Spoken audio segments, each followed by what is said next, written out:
It wasn't a great, That it was an only one. we'll go back, we'll look at it again.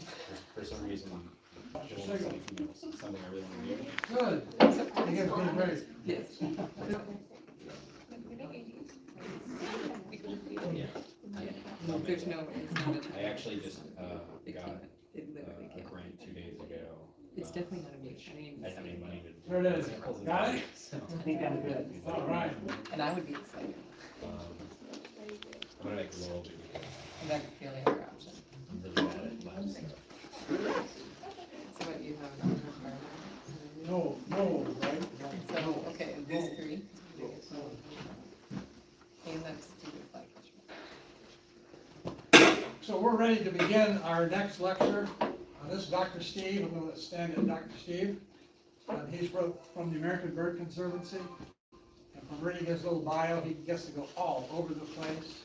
Doesn't have to just stick in one laboratory and one university. He gets to hop around. That's the beauty of these guys doing bird research. Since the birds move so much, the researcher has to move too. You get to go to some really cool places. And I sure go for Dr. Steve. Thank you. Well, thanks everyone for coming out to the Kirtland's Warbler Festival today. This is fluctuating HDMI signal, first of all.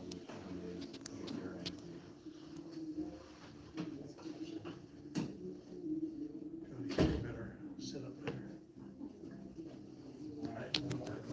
I'll just not freeze too deeply. But anyways, thanks for coming out to the festival today. This is actually my first Kirtland's Warbler Festival as well.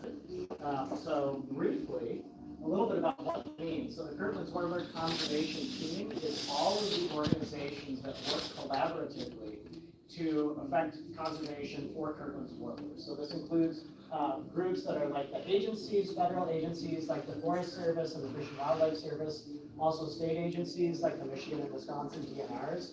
There's international agencies like the Bahamas National Trust, which is critical for working on winter grants. There's also nonprofits like my nonprofit, American Bird Conservancy, and the Kirtland's Warbler Alliance. And then we also have academic partners that are doing all of the biological research, including partners at Michigan State University and Pennsylvania Western University. And so with all these different organizations swirling around, they decided we really need somebody to coordinate us and make sure we're all on the same page, and that's me. So I have all the arrows here pointing towards me, but really I think they could point out from me in the sense that I need to report and be responsible to all of these organizations, even when I need to extract something from them and keep them on task as well. But it's a really fun position for me because I get to work with so many different organizations and so many really exciting, talented people.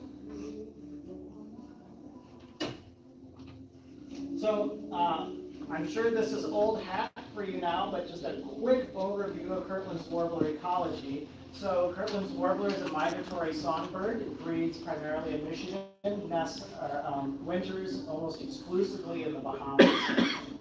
When in Michigan, it breeds in these young jack pine forests, a very particular habitat type. In the winters, it winters in scrub forests in the Bahamas. It's also an early successional ecosystem that historically was probably created by hurricanes coming in, knocking down the trees, and opening up the landscape to then have that regeneration of very dense vegetation. So you do see some parallels in terms of its habitat preferences on the breeding grounds and the wintering grounds. We'll be lucky then, because the hurricanes are really picking up. Yes, we'll talk about that a little bit. It's a double-edged sword with hurricanes. So Kirtland's warbler is dependent